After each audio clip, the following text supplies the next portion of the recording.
guys, you aren't anymore. At least, not yet.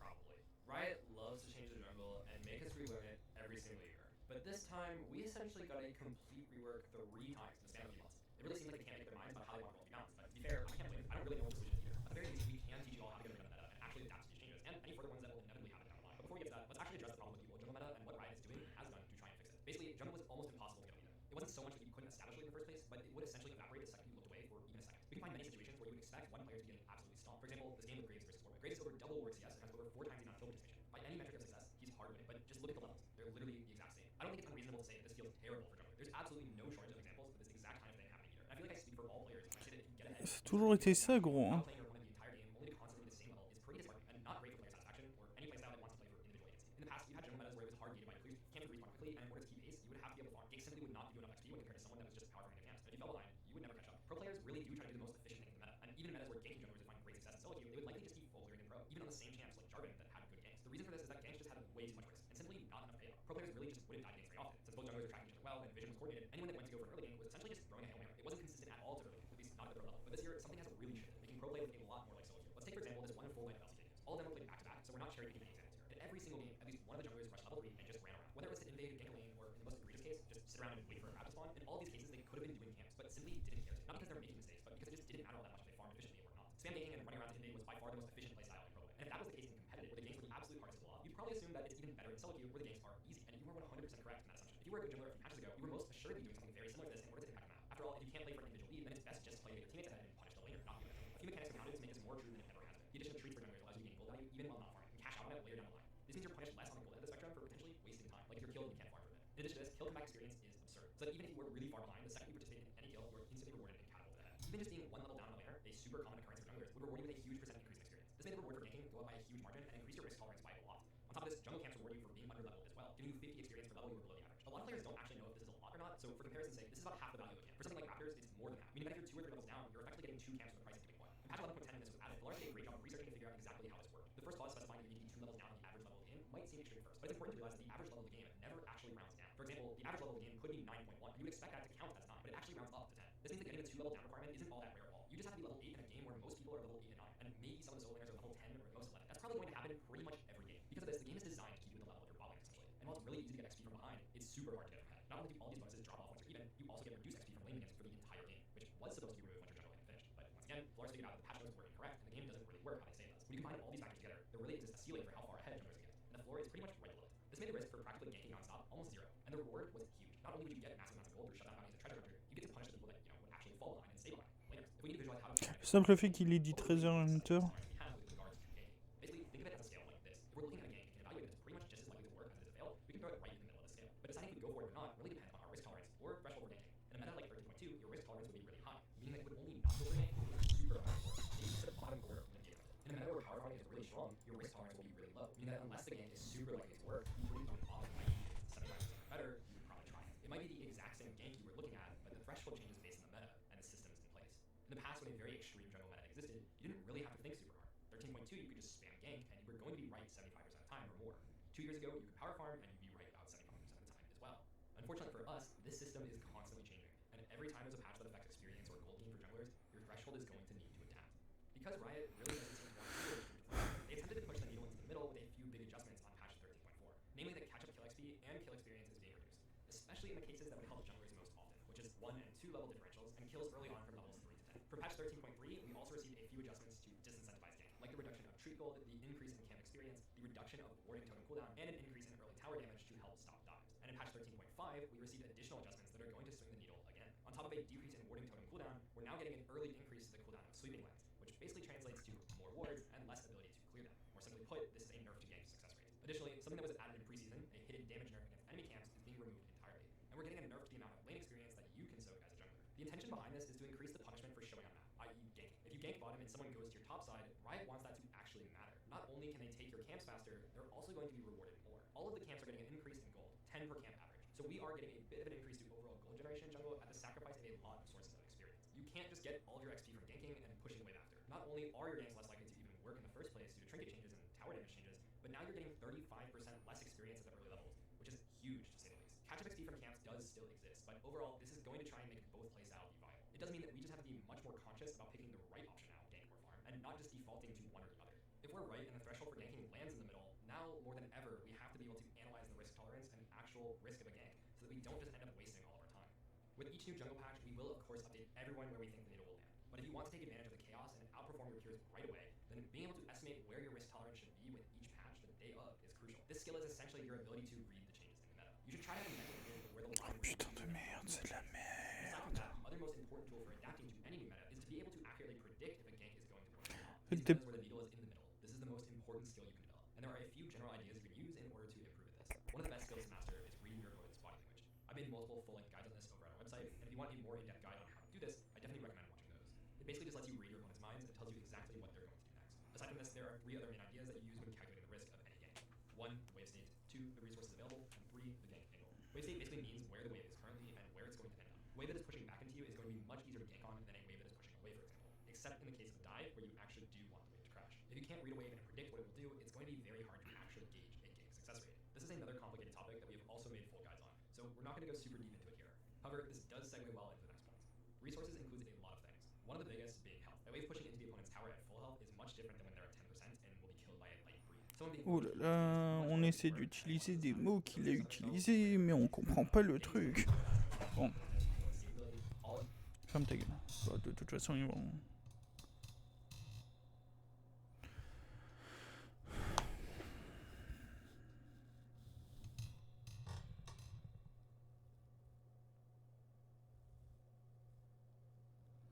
Bon, en fait, il y a tout qu'il faut. Voilà. Tu peux rembarrer le truc. Le truc de risque, en fait, c'est pas un truc de risque. Alors, ça peut être interprété comme un truc de risque. Attends, on va faire un truc.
En gros, ça va ressembler à peu près à ça. Et tu vas avoir des zones...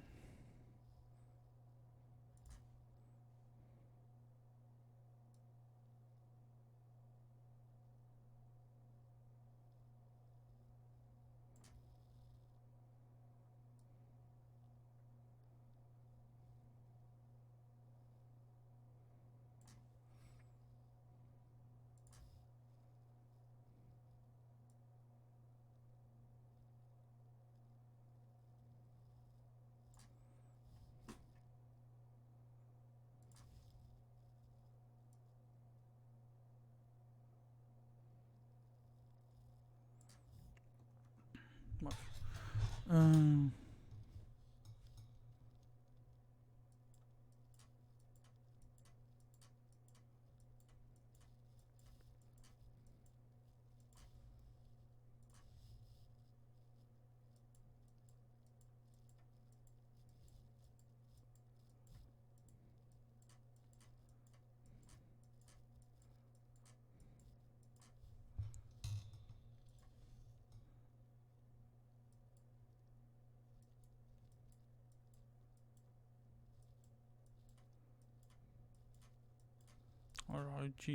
J'aurais dû utiliser deux bleus différents, mais c'est pas grave.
évolution de la game. CTRL S.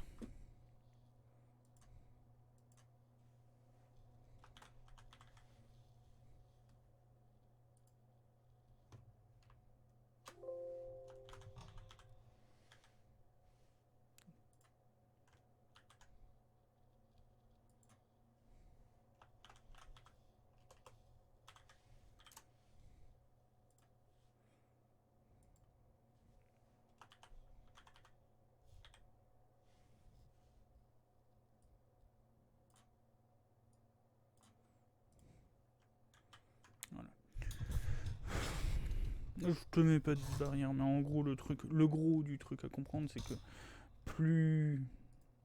Hop. On va prendre ça.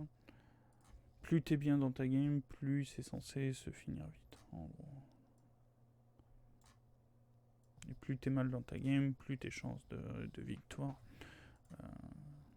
Bon, alors c'est en diagonale, mais on s'en bat les couilles. Top. CTRL Z. Oh, faudrait que je CTRL Z tout, bref.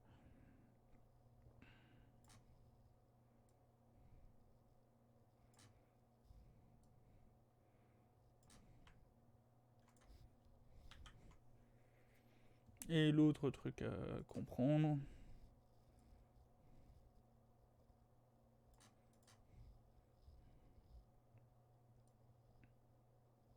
c'est que la range là, dont il essaie de parler, c'est ça. Et c'est un axe qui peut évoluer du tout au tout. Enfin bref, c'est un axe qui va évoluer potentiellement comme ça. Bref.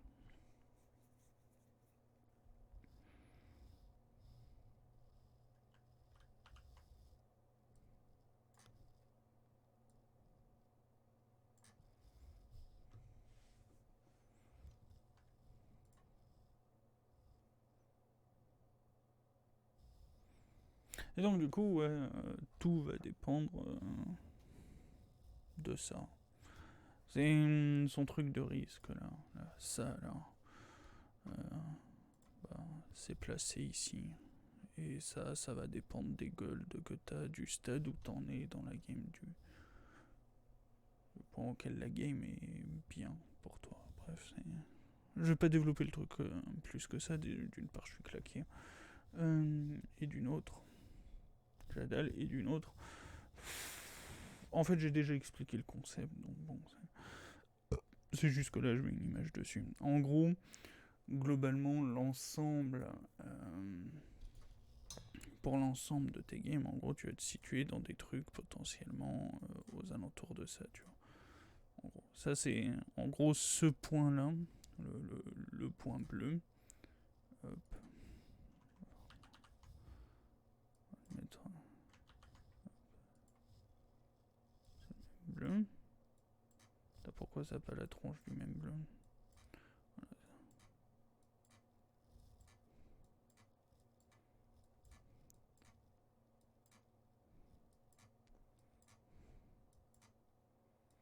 Ça, ce qui est en bleu, ce qui est à la double croix, c'est censé être ce qui se rapproche de ta moyenne de ta game.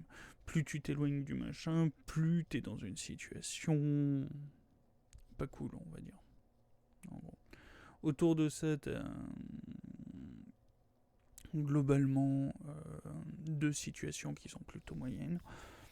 Alors pourquoi j'ai pas mis le même nombre de trucs, c'est parce qu'en fait t'as toujours un maximum. Un maximum qui est... C'est ta limite, tu vois, voilà, t'es en zone verte, c'est ta safe zone, bref.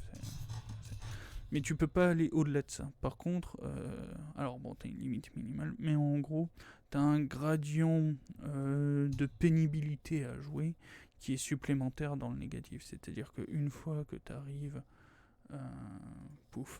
Une fois que t'arrives... Attends, on va le mettre en orange. Une fois que t'es dans... CTRL Z. Une fois que tu rentres dans cette zone-là,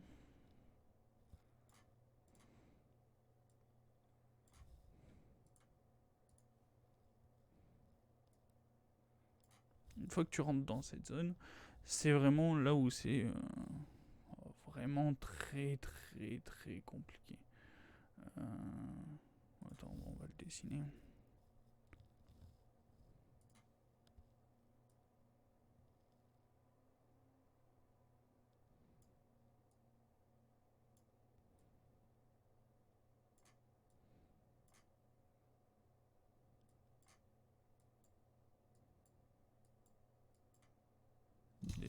Bref. Voilà. Ici, c'est la zone. Voilà. C'est la zone de pénibilité maximum. Et comme tu as. En fait, généralement, tu peux te situer dans cette zone et ne même pas t'en rendre compte, en fait. Là où, par contre, quand tu te situes dans cette zone, oui. Il n'y a aucun doute, t'y es. Voilà, c'est. Bref.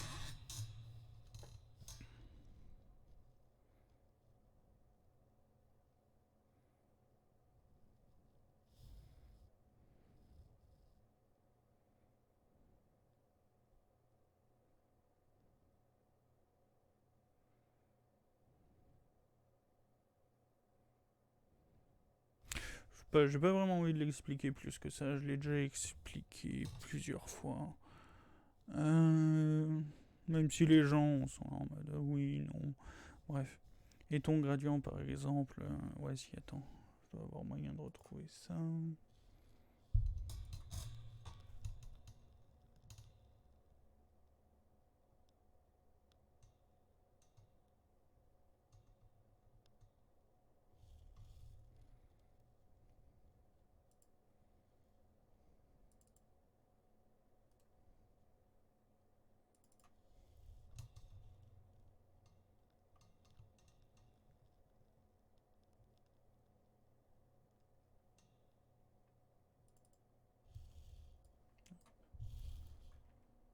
Attends.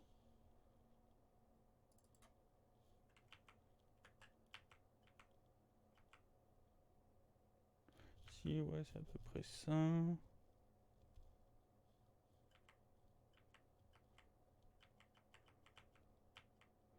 Je l'ai pas expliqué autrement, si, ça.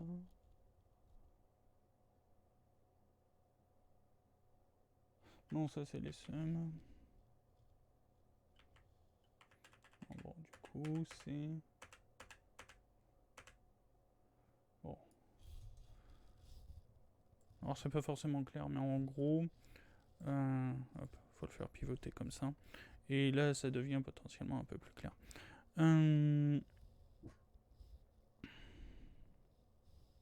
Attends, on va le remettre.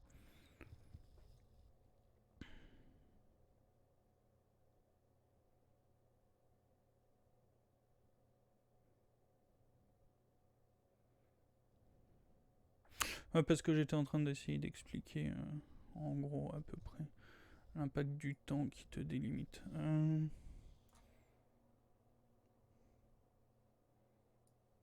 Oh bon, je vais le réexpliquer comme ça.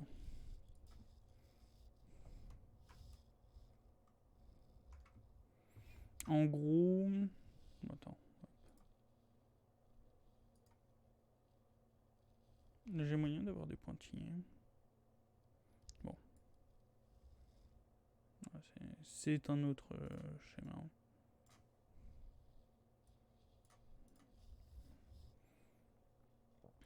Hop là.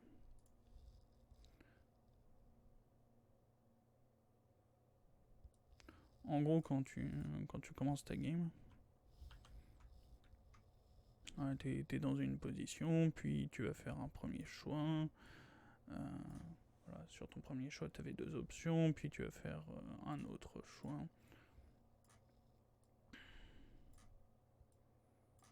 Puis tu vas en faire d'autres. Non, ferme ta gueule. Après ça, je vais pas aller beaucoup plus loin.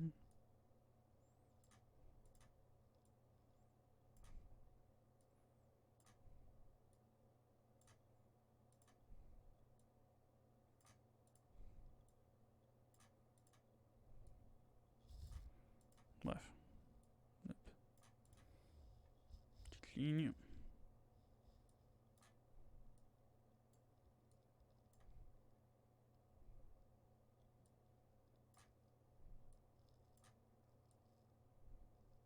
Si ça te rappelle un dessin que j'ai fait quand j'avais 13-14 ans, oui, c'est normal. Quasiment toute la logique est basée sur ça.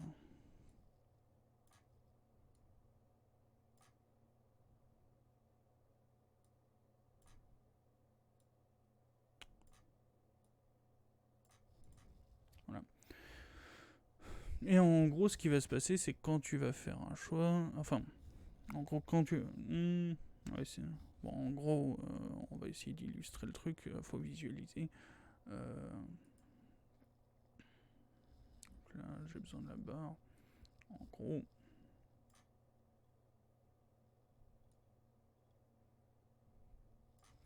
Donc là, ça va être le spectre...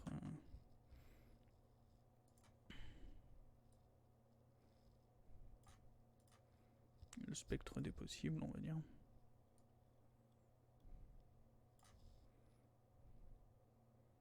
Bon, alors je vais le simplifier. Non, vert, s'il te plaît.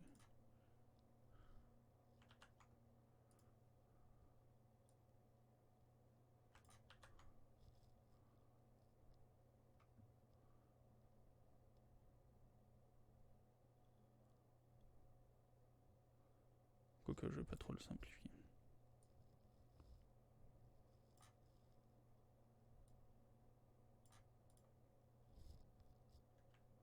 Attends, du coup. Non, du coup, si je le simplifie pas. Bref. Ouais, non, quoique je vais le simplifier. Voilà. Je vais le simplifier. En gros, voilà, t'as des trucs qui sont potentiellement dans le même spectre, et donc du coup, enfin, dans le même spectre de possibilités et de trucs. Donc du coup, t'as potentiellement... donc là, alors il me faut le petit saut, t'as potentiellement ces deux points là, qui sont en très grande partie similaires, et donc ou la CTRL Z, et donc du coup, qui techniquement sont liés entre eux par leur similarité.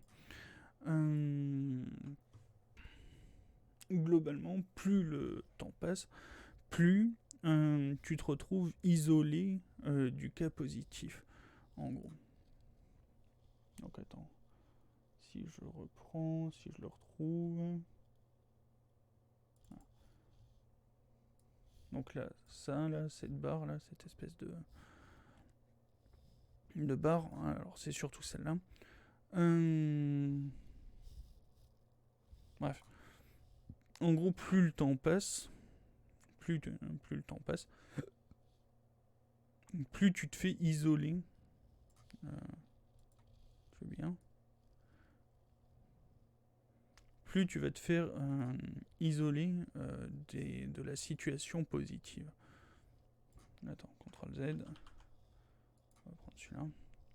Plus le temps va passer, en gros, plus le temps va passer, plus toi tu vas t'éloigner vers les options négatives de ta progression, plus tout ce qui, en gros, faut visualiser, tout ce qui est là, se fait virtuellement, hop, je sais pas, genre arrêter de casser les couilles, se fait virtuellement barrer, comme si que ce truc progressait. Le truc, c'est que ça, c'est virtuel. Et donc, du coup, voilà, ça ressemble pour de vrai à un truc qui fait comme ça. Et qui... Alors, hop. En gros, voilà. Qui fait comme ça. Et qui va de plus en plus se redresser comme ça. Jusqu'au moment où tu auras un point qui sera vraiment bloqué. Et auquel cas, ça va faire ça, par exemple. Hop, voilà, ça va ressembler à ça. Tu auras potentiellement celui-là qui est tout ce qui est... Il faut visualiser. Tout ce qui est descend de ça à un instant T, tu vois. Tout ce qui est barré à un instant T, voilà. Et donc, du coup, tu as potentiellement... Tu vois, si... Voilà, mettons... Hop, on va prendre la couleur. Voilà, mettons ça à un instant T, voilà, c'est comme ça. Et ça, c'est assez proche. Et donc, du coup, si tu reprends ton truc, celui-là, cette possibilité pourrait te permettre de relier celui-là, les descendants à venir, voilà, les descendants plus tard de celui-là.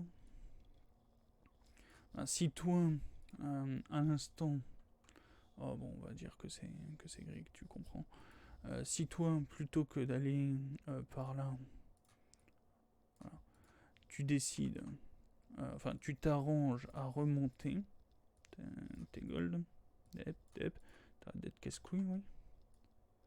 Si tu t'arranges à remonter, tu peux potentiellement prétendre un petit peu plus tard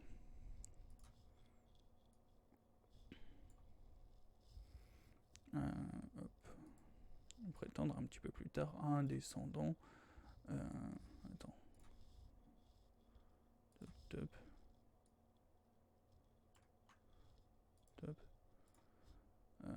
Qui serait hybride pot de peinture entre le cyan et le vert clair. Bref, en gros. Et donc du coup, voilà, c'est la notion de risque qui est présentée là-dedans, ici. En gros, c'est est-ce que tu acceptes de prendre un risque qui t'amène vers là, en sachant que ça va réellement te priver, en tout cas. C'est-à-dire que si tu te diriges... Attends. Hop, on va l'encercler. Si tu te diriges vers là, on va dire que la barrière, ici, CTRL Z, vers...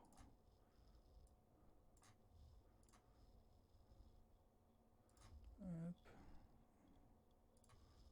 Hop. Hop. Hop. Hop. Voilà. On va dire que si tu prends la décision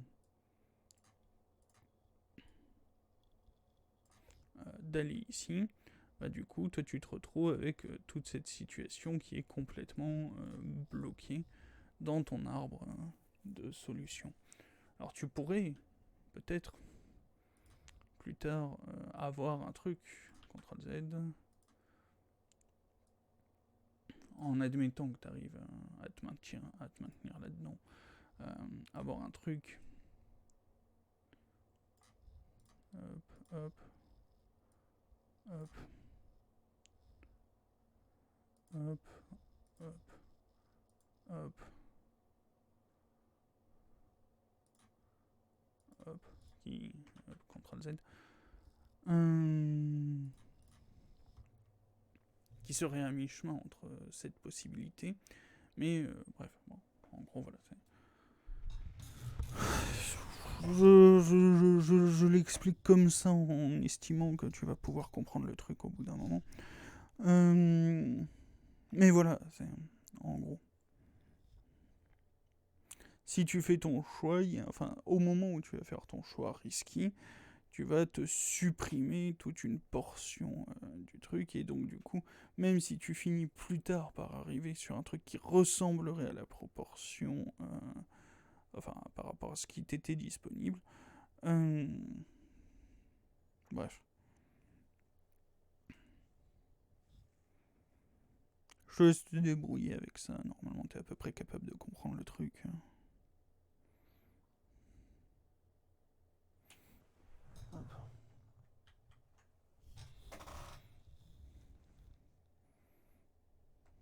Donc du coup, voilà, leur truc de risque, c'est ça. C'est ta capacité à naviguer là-dedans. En sachant que plus tu vas faire des choix, plus tu vas te supprimer des trucs. Et même si ça finit par ressembler au machin à terme, tes choix précédents vont faire que non, ce sera pas réellement la situation, ça y ressemblera, mais ce sera pas réellement ça.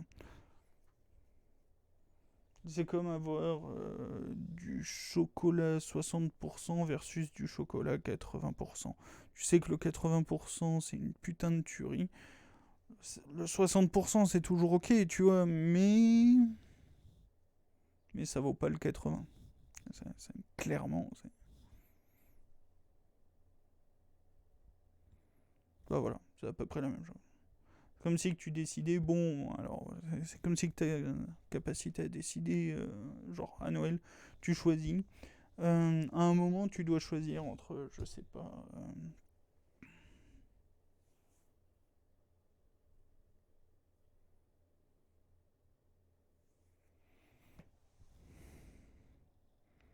on va dire, deux types de chocolat au lait. Tu sais, là, les espèces d'assortiments de différents types les boîtes de chocolat. Là. Tu dois choisir entre deux trucs. C'est que du chocolat au lait, globalement, dedans.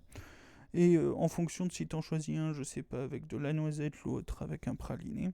Techniquement, les deux, ça. Bon, bref, t'as compris le truc. Mais avec une vraie noisette dedans et l'autre, c'est juste une pâte dégueulasse. Ben disons que si tu choisis la noisette, t'as le 60%.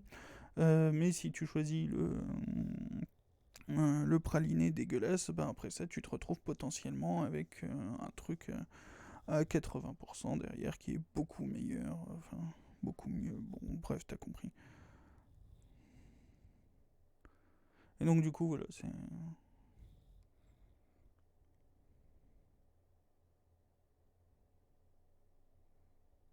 Bref, on va se finir leur vidéo. Moi, je vais aller grailler et me reposer. Taxes are heavily, definitely way too distant. For both these points, this is why high-yield players will always harp on players for not moving a counterplay and just using a map. It's simply not enough to only see icons on the map when you need so much more information to actually decide what to do next. If you're having problems, this is the first thing that I would look at. Good camera control will also help you spot when your enemies move to place wards. If you know exactly where a ward is, then you can go around it. And not being spotted is one of the easiest ways to improve your odds. Do you have super up that can verify you haven't been seen? Do you have a pink in the bush on the way? Do you have a blast cone that makes a really creative gain angle possible? Can you get behind your opponent's cut off your escape? Or are you running at them head on? Do you know where the enemy team is? Will you get counter ganked? This is a huge list of questions, but they're all good questions to ask. Ultimately, understanding if you can make a gank happen is both parts experience and learned knowledge. You need to have a feel for your champion's damage, move speed, how tanky your opponents are, their abilities, and these are all variables that are going to heavily change every single game. There is no 100% guaranteed way to say if a gank will work or not. But the more thorough you are with your thought process and reasoning before committing to anything, the better your decision making is going to be. We don't even really know where the ideal risk tolerance is going to be on this map yet. But Bon, ça sert à rien. Bref, j'ai corrigé leur truc.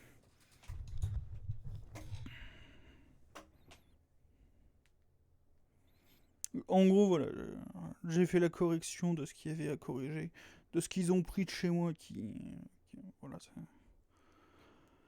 ils sont venus prendre un truc, ils comprennent pas le concept. Bon, on a l'habitude, on sait ce que c'est.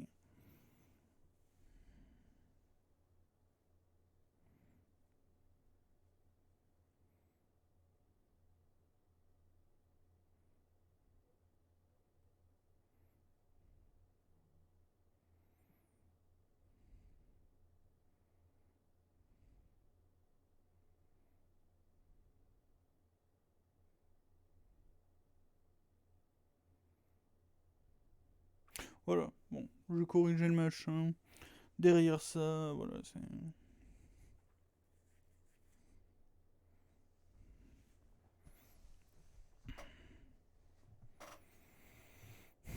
Et en ce qui concerne la jungle, ça sera et ça a toujours été la même chose. Ça dépend de ce que tu es en train de jouer et de comment tu veux le jouer.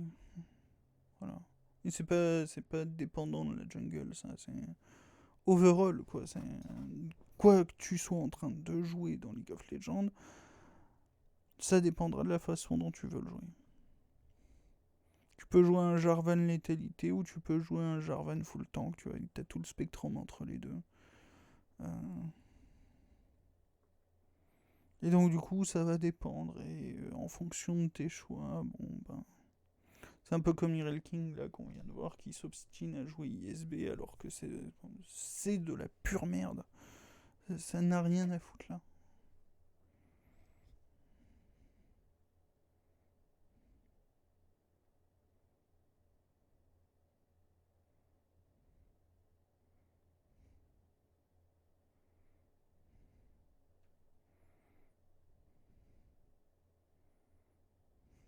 Bref.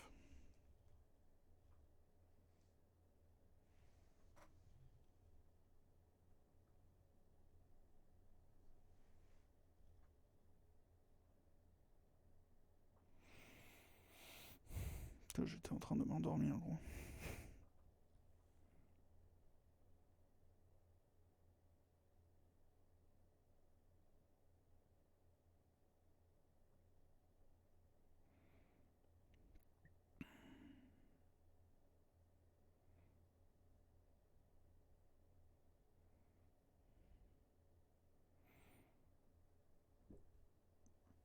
Bon, bah voilà.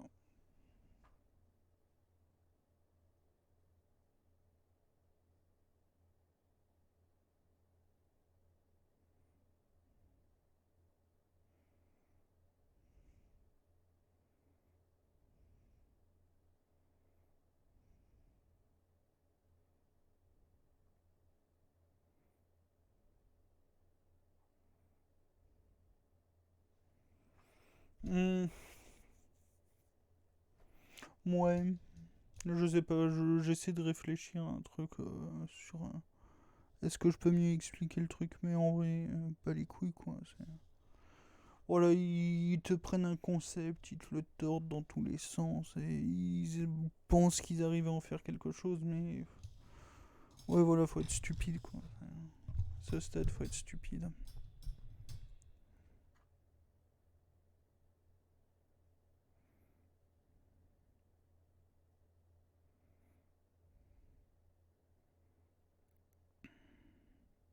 Bref, et ouais, la façon de savoir comment.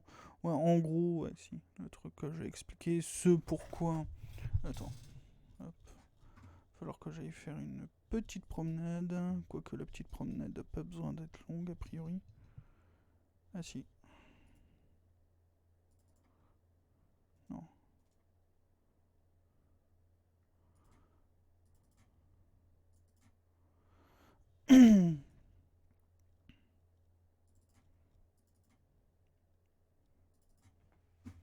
Ok, la raison pour laquelle ça explose absolument tout ce qu'ils sont en train d'essayer de faire. C'est que alors non, c'est pas exactement ça, c'est une évolution de ça. En gros, ouais, si, quand même. Dès que tu commences à t'attaquer au build, en gros, là, tu t'attaques à toutes les options possibles, toutes les combinaisons que tu peux faire sur le perso. Et dès que tu commences à arriver sur le build, en fait, tu commences à choisir des combinaisons. Et ces combinaisons, tu les choisis dans des conditions particulières.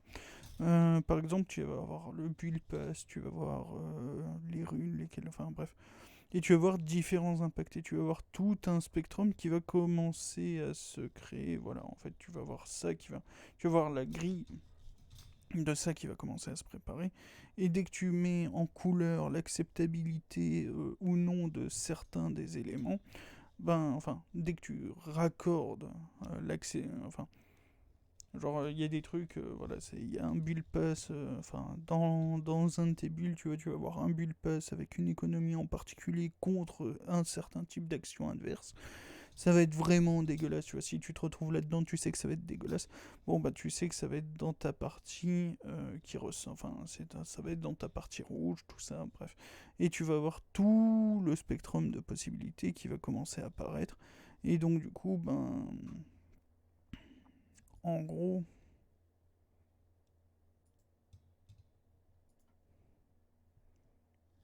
quel est le plus visible? Ah, celui-là. Ouais, si, celui-là est visible. En gros, voilà, si dans ton truc, quand tu fais ton build, t'as une partie tu sais que ça va être dégueulasse, bon bah tu vas le mettre ici, ça va être en rouge. Et donc du coup, toi, quand tu vas te promener dans ta game, parce que littéralement tu te promènes dans ta game, euh, quand tu vas marcher dans ta game, euh,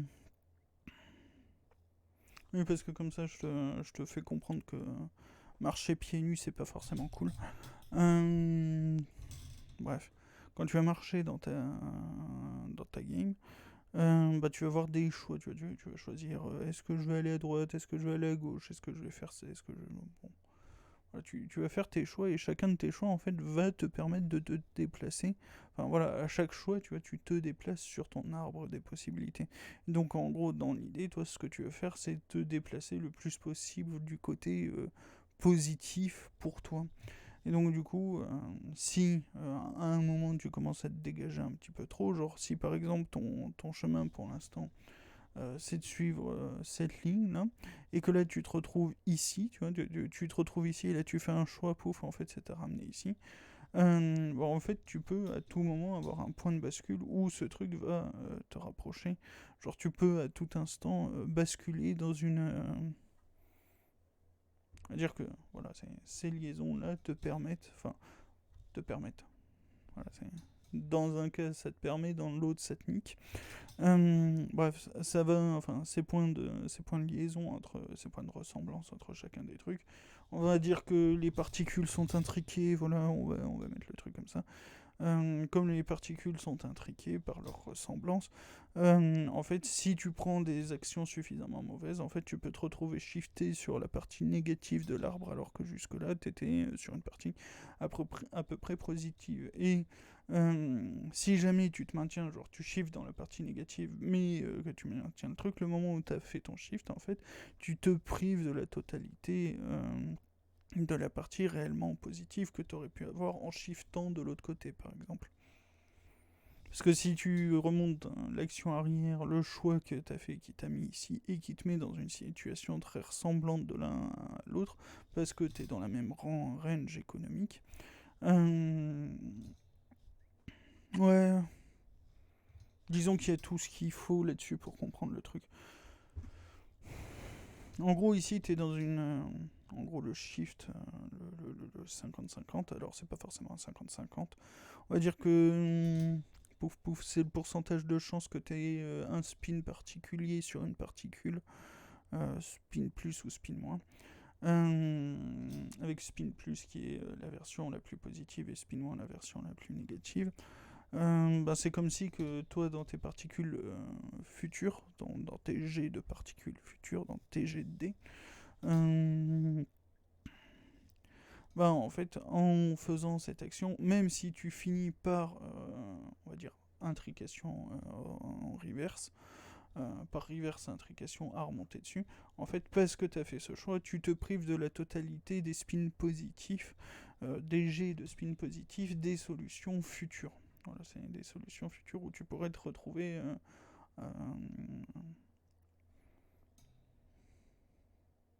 C'est-à-dire qu'en gros, là, tout ce qui est dans le vert ici, tout ce qui est dans le vert, là, si tu y es accès seulement sur la partie qui est à la limite. Genre, voilà, on va dire que là, ça, cet instant-là où tu fais ton choix, c'est cette barre. Le moment où tu fais ton choix et que tu te diriges, que tu es ici et que tu te diriges en fait, genre t'es un de ces deux côtés là, ou plutôt t'es pas très loin de cette frontière. Techniquement, si on te pose quelque part, attends, on va te poser comme ça. Si on te pose quelque part, hop là, CTRL Z pour le replacer à peu près ici. Voilà, t'es. CTRL Z. Voilà, ce serait à peu près ça. Voilà, si on replace le cercle à peu près au même endroit, voilà, c'est à peu près ça. Et le moment où tu te retrouves sur le truc, en fait, sur des pouf pouf, sur des descendants de ce truc, le moment où tu vas te retrouver là-dessus, en fait, cette particule là que tu peux potentiellement obtenir un petit peu plus tard, en réussissant un peu mieux le truc, en fait tu vas te retrouver avec des spins qui appartiennent exclusivement, enfin je vais continuer d'appeler ça comme ça, qui appartiennent exclusivement à ce spectre des possibilités, parce que à ce moment-là tu as conditionné, alors ça marche pas réellement comme ça dans la physique quantique, enfin ça peut marcher comme ça, mais il faut admettre que tu as différents canons pour chacun des trucs, bref, et que le moment où enfin, faut considérer que chaque ligne est un canon, en gros, à particule. Bref. Et donc, du coup, que le moment où tu finis par retomber sur ça, en fait.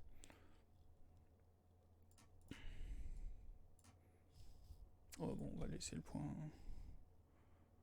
J'ai pas envie. Bref. Le moment où tu finis par retomber sur ça, en fait, tu es sur un jet de canon, tu es sur ce canon-là, sur le canon vert clair. Mais il est conditionné à ne tirer que des jets négatifs qui te forcent.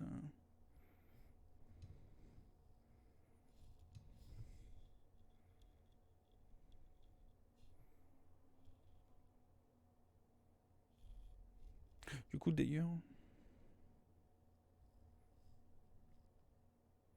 si je veux le faire correctement,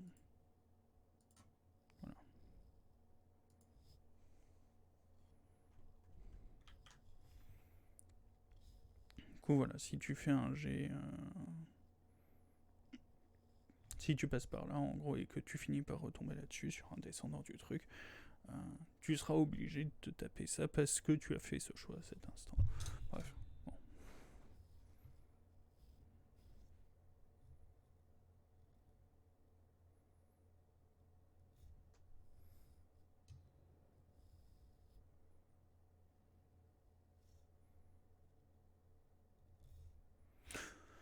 Bref.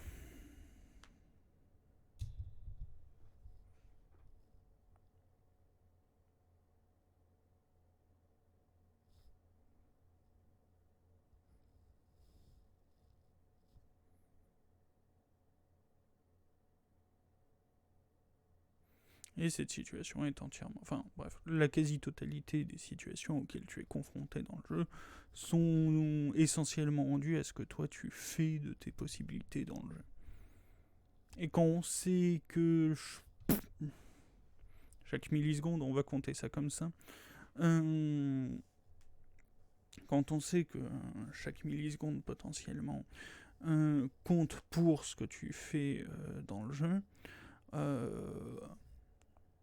voilà, encore une fois, moi quand je me claquais la gueule parce que je faisais un hit and run avec une marge d'erreur de 15-20 degrés, et que genre, je me plante de 15-20 degrés, tu vois, et que je me claque dessus, c'est parce que ça me privait d'énormément de trucs de me planter à un instant T.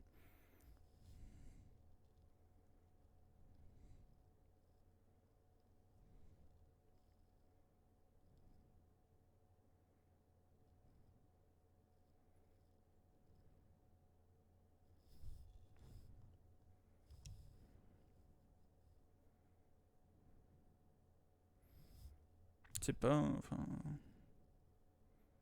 C'est parce que je me... En fait, c'est en me plantant sur le truc, j'ai conscience que je me plante sur le truc. Et donc, du coup, en fait, quand t'as conscience de absolument tout ce que tu perds en faisant un truc, et que tu sais que tu peux le faire correctement si tu te concentres juste un tout petit peu plus,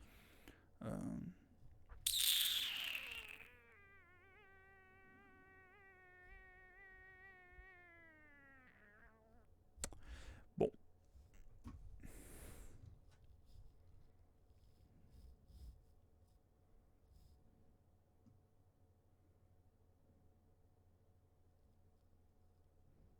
Attends, pour clarifier le truc.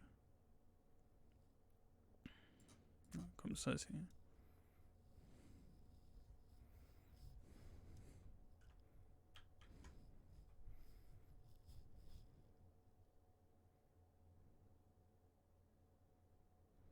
Donc du coup, voilà. Bref, encore une fois, voilà. Si tu veux prendre un concept, c'est cool, mais essaie de t'assurer que tu le comprends. Pour commencer. Parce que sinon, ça devient très très triste.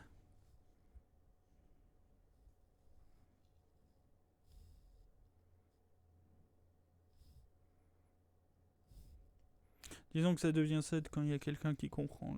Enfin, plus qui est à l'origine du machin qui le comprend. Mais bon, on va dire que il y a d'autres personnes qui ont essayé de faire le truc. Donc du coup, qui le comprend vraiment. Bon. Ça devient triste quand tu te retrouves à devoir face le truc. Bref, et encore une fois, voilà.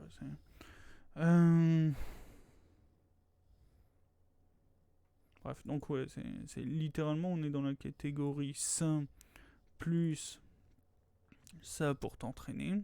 Ça, c'est tu t'entraînes mécaniquement à pouvoir faire ce que tu veux. Ça, tu t'entraînes théoriquement à savoir ce que tu veux faire.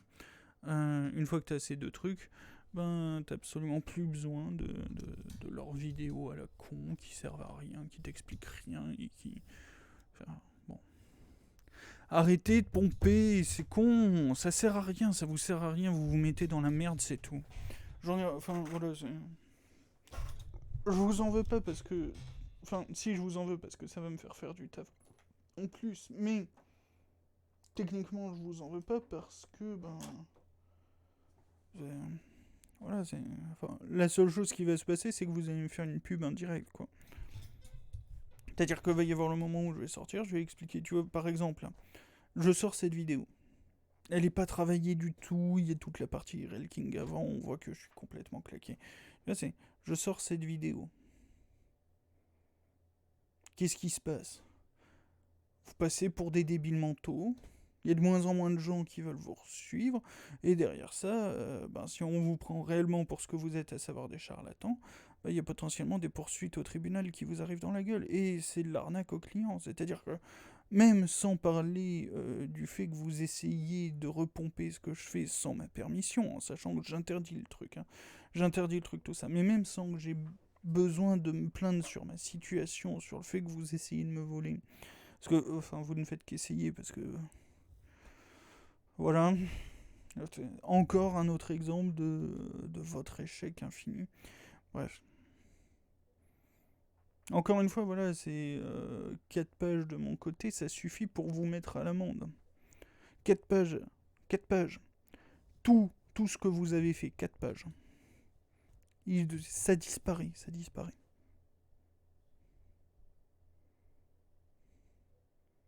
Quatre pages et une lecture de wiki, mais bon, ça c'est... Disons que c'est inhérent au concept, quoi. Si tu veux être bon, il faut te renseigner sur les règles du jeu. C'est-à-dire que si tu joues au jeu sans comprendre les règles du jeu, bon, t'as le droit, hein, t'as le droit, mais bon, après derrière ça, faut pas te plaindre, quoi. Bref. Ah, je sais pas, je commence à en avoir ras le cul.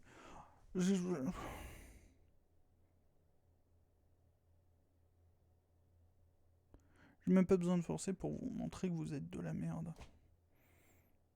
C'est-à-dire que là, je commence même pas à expliquer le truc, hein, enfin...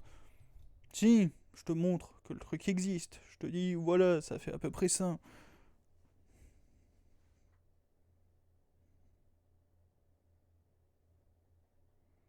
Mais une fois que c'est fait, il reste plus grand chose, quoi. Je fais rien, là, actuellement. Je fais rien. Et c'est déjà suffisant pour vous asmater la gueule comme jamais.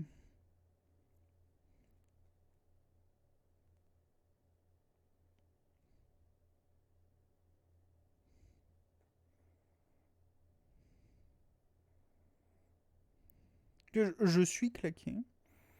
Je suis quasiment en stade, ça fait plusieurs nuits blanches que j'enchaîne parce qu'il y a une débile mentale qui refuse de baisser le son jusqu'à 2h du mat.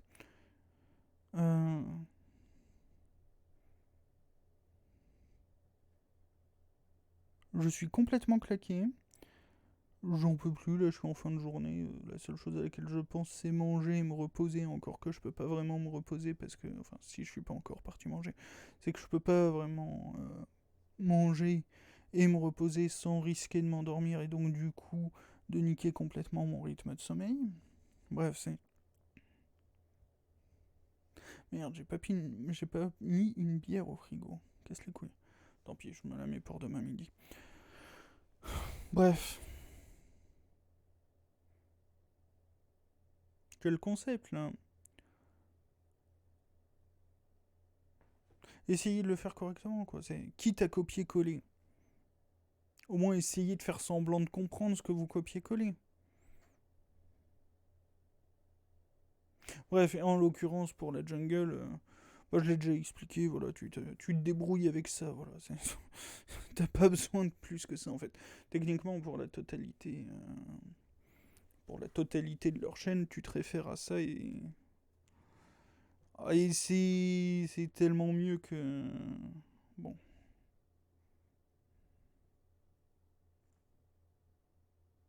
Et encore une fois, arrêtez de casser les coups. Enfin non, quoique.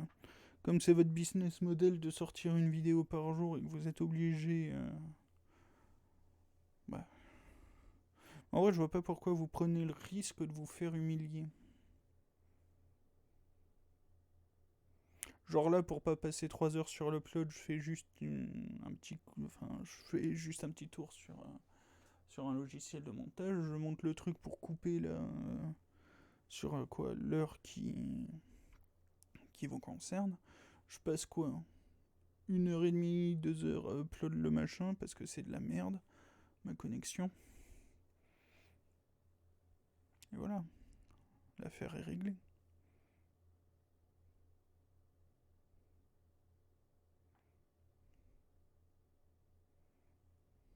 Bref, je ne comprends pas.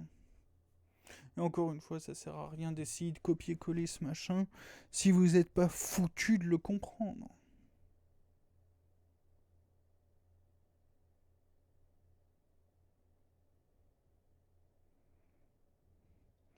Pourquoi vous essayez de copier quelque chose que vous ne comprenez pas?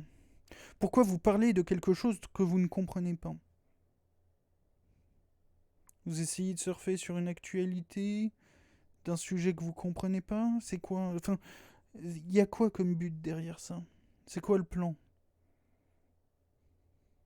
C'est juste de montrer que vous êtes des merdes? Vraiment, je ne comprends pas.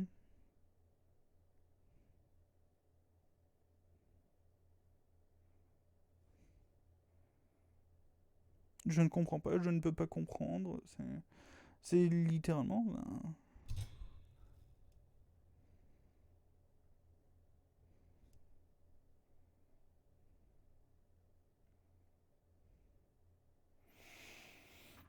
bref.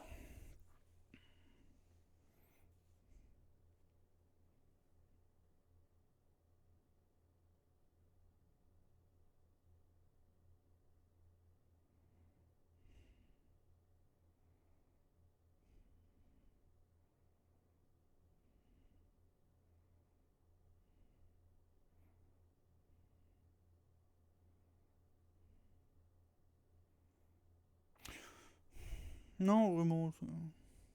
Au moins essayer de comprendre les trucs, quoi. En fait, le truc vraiment qui me dégoûte, enfin, qui est genre à vomir, c'est-à-dire que vous êtes des charlatans, vous vendez des trucs à des gamins qui veulent la carte bancaire de leurs parents pour vous donner des thunes et qui ils reçoivent rien en récompense de ça. C'est-à-dire que 7 balles par mois pour rien.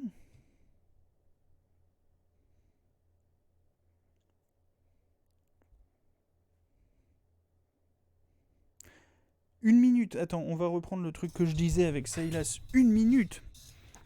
Une minute, attends, non, on va le reprendre, on va vraiment le reprendre parce que là ça me...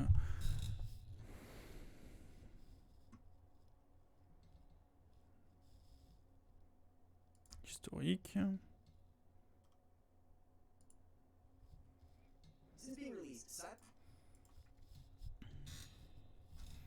Là, ça... attends, non, ça concerne pas le Silas. C'est où que ça concerne le Silas?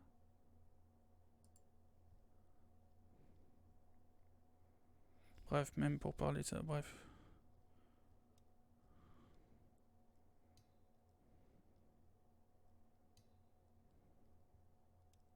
Là. Voilà. Basic combo. 1 minute 35. Je vais montrer un truc. Je vais remonter exactement le même exemple. Alors bon, je vais pas envoyer le truc parce que je crois que je l'ai peut-être déjà upload, mais en non répertorié. Ah non, moi ce que je veux c'est H. H. Quand j'ai fait mon truc de patch, 2h30 hein, la vidéo pour lire le patch, j'ai passé 1 heure à parler de cette phrase là. Les auto-attaques contre les ennemis qui ont déjà un passif dessus, c'est 110%, plus 75% d'écrit, plus 35% si t'as lieu. Voilà, en condensé, il doit y avoir 30 minutes pour expliquer des trucs sur cette phrase. Et c'est juste le début, du début. C'est une... On parle pas de Silas, là, on parle... Silas, c'est compliqué. Silas, il y a des dashs. Silas, il y a des stuns. Silas, il y a du heal. Silas, il y a le vol d'ulti. Silas, bref.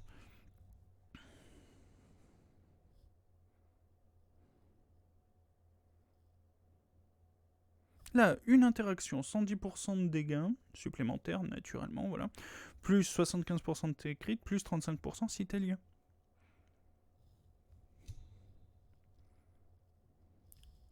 C'est pas grand chose, hein, c'est pas grand chose. Si on compare à Silas et par exemple son passif et ses dégâts en AOE, son passif qui fait. Bref. les dégâts en AOE du passif de Sylas, c'est une phrase de la même longueur, c'est beaucoup plus complexe. Non, parce que déjà, rien que pour parler correctement du passif de Sylas, il faut pas parler de son positionnement par rapport à ses adversaires. Et donc du coup, il faut parler de hit and run, et donc du coup, il faut parler d'attaque wind-up, et du coup, il faut parler d'attaque speed, et du coup, il faut parler de MS, et donc du coup... Là, tu commences... Là, tu vois, là, on parle de... une addition de stats. Hein, c'est 110%, plus 75% du pourcentage de crit que tu as, plus 35% si tu as l'IE. C'est une simple petite addition. Là, on parle pas d'une multiplication de facteurs.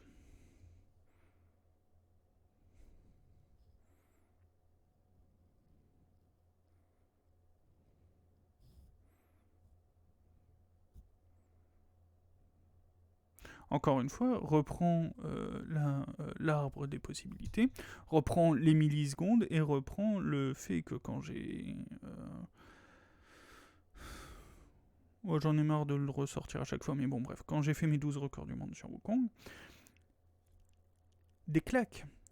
Des claques pour avoir marché 0,3 secondes dans la mauvaise direction.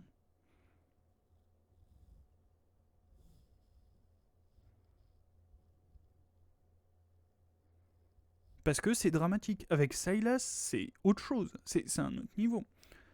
C'est-à-dire qu'avec Wukong, c'est un problème parce que t'as un gain de range sur ton reset d'auto. T'as un gain de range, et ce gain de range, au passage, shred l'armor du mec. Et donc du coup, être au bon endroit au bon moment pour pouvoir mettre cet auto dans les meilleures conditions possibles, pour prendre le minimum d'aggro possible, des sbires, tout ça. Bref, voilà. Là, je viens de commencer à parler de positionnement, voilà, c'est... Sylas, il y a toute la OE sur son passif, à chaque fois qu'il utilise un sort. Des sorts, il a 3 dash dans ses sorts.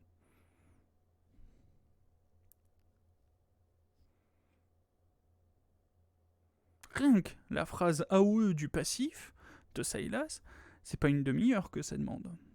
Rien que pour parler de l'AOE du passif de Sylas, c'est pas une demi-heure que ça demande. En condensé, hein, en condensé, c'est au moins une bonne heure. Si c'est pas 2 heures.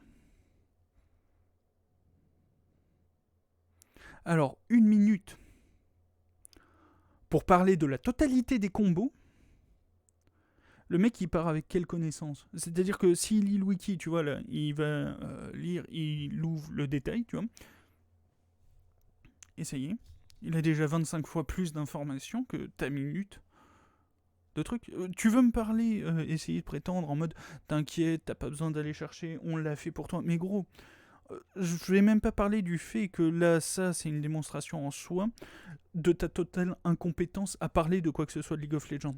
Je vais pas parler du fait que parler de ton pitch de dégâts, comment t'appelles ça déjà le truc, bref, de ta barre d'acceptabilité, de ça en gros. Hein.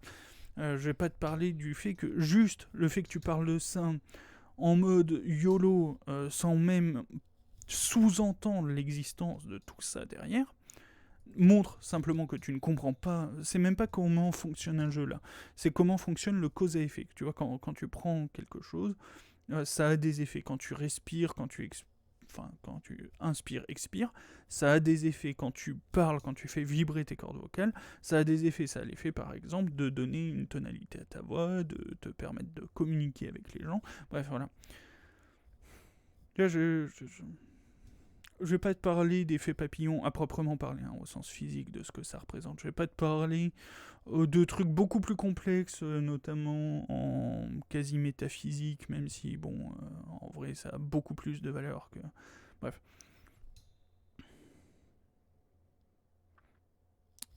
Par exemple, le quasi-métaphysique, c'est les lignes d'univers. C'est quasiment métaphysique, mais en vrai, on a de très lourdes raisons de penser que c'est vrai. Tu vois. Donc du coup, quand tu choisis, là par exemple, le fait que je sois dans une position particulière et que je dise des mots particuliers, à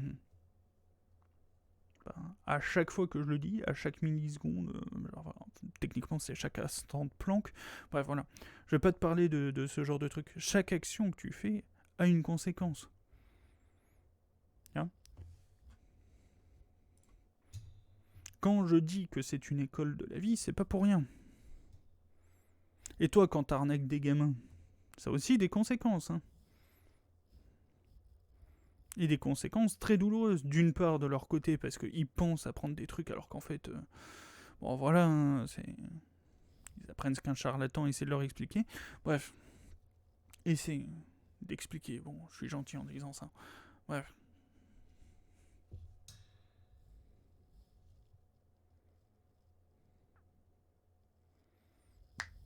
Bon, voilà. Je vais peut-être faire un petit montage rapide. Manger, upload le truc. Mais ouais, voilà, c'est... Sylas, tu parles des combos, de la totalité des combos de Sylas. 1 minute 35 secondes. 1 minute 35 secondes, rien que pour aborder le passif, le principe de l'AOE de Sylas sur son passif. Rien que pour en parler, et en plus, je vais même pas regarder ce que t'en dis. Si, je vais quand même... On va remonter à 7 minutes à peu près.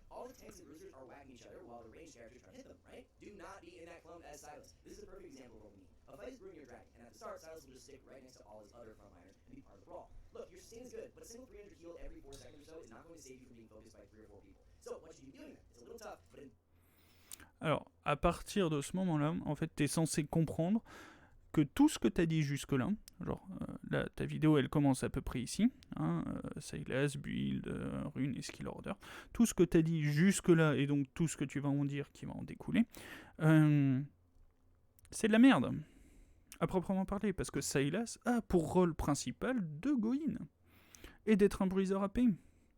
C'est son rôle. Je vais pas reparler, j'ai fait le record hier, justement. Bref. Je vais pas redire ce que j'ai dit dans le truc. Bref. Mais bon, tout ça, ça ne peut te venir en tête que, et seulement que si tu t'amuses à réfléchir correctement au jeu. Bien. Le fait que tu dises qu'une action est impossible à un perso qui est conçu pour faire cette action devrait normalement te faire comprendre que tout ce que tu conçois pour le perso, c'est de la merde. Genre quand le perso est conçu pour go in, défoncer la gueule d'un mec et enchaîner avec le suivant, si tu dis que ça c'est impossible à Sylas, qu'est-ce que tu es en train de faire? Réellement, je te pose la question.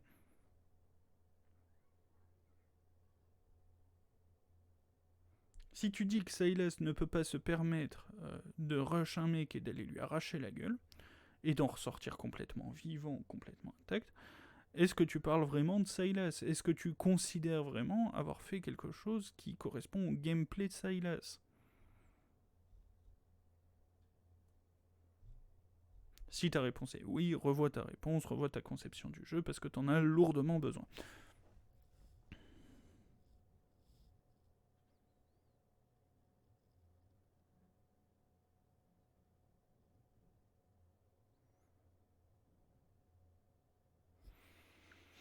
Bref. En gros, ouais. Vous pouvez vous ridiculiser si vous voulez en essayant de copier-coller mon travail. Vous pouvez. Alors, normalement, je vous l'interdis, tout ça, pour tout ce qui est communication officielle. C'est précisé que si tu veux en parler, tu as intérêt à être compétent, sinon y a poursuite judiciaire. Bref, si tu veux t'humilier et derrière ça prendre des risques, d'accord. Mais n'essaie pas d'en retirer le moindre argent de ça. En gros, voilà. N'essaie pas d'extorquer la moula des gamins qui vont essayer, enfin, qui vont être assez cons pour acheter ton truc à la... Ah. N'essaie pas de vendre le truc et évite de mettre le revenu monétaire, bref, évite de laisser l'argent de YouTube, hein, la YouTube monnaie, tout ça. Évite.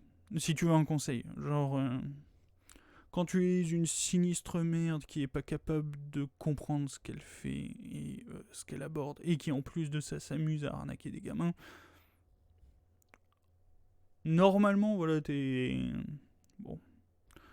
Dans mon point de vue, j'ai quasiment autant de respect pour toi que pour un pédo qui est en train d'attendre des gamins à la sortie de l'école dans sa camionnette. Voilà.